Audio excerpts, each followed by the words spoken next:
আজকে তোমরা যারা 18, 20, 25 বছর বয়সে তোমরা একটা ওয়াক্ত নামাজ পড়ো না, সারা দিন সারা রাত মোবাইল, নারী, ছবি, অশ্লীল দৃশ্য, উলঙ্গ নাচ গান নিয়ে ব্যস্ত আছো, তোমাদের হাতেও একটা জেনারেশন আসবে। আল্লাহ চাহে তো ইনশাআল্লাহ তোমরাও বিয়ে করবা, আল্লাহ দিলে তোমাদেরও বাচ্চা সন্তান হবে। সেদিন তোমরা বুঝবা তোমাদের এই অব্যাহত গুনাহ, অসভ্যতার, অস্থিরতার খেসারত তোমাদেরকেই দিতে হবে। আমি একটা উদাহরণ বলি, শুনেন কামাল ভাই।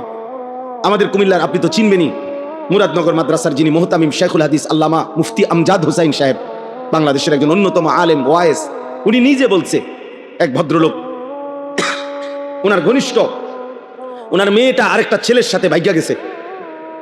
ভাগ্যা যাওয়ার পরে মেয়েটার তালাশে উনি বহু তালাশ কইরা মোটামুটি সন্ধান পাইয়া আনতে পারে নাই, থানায় মামলা করছে।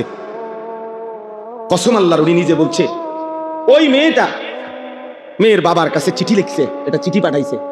চিঠির মধ্যে মেয়ে স্পষ্ট লিখছে, আপনারা দুইজন যে কাজটা করেছিলেন অবিকল আমি তো তাই করলাম, এখন আমার বেলায় পুলিশ পাঠালেন কেন?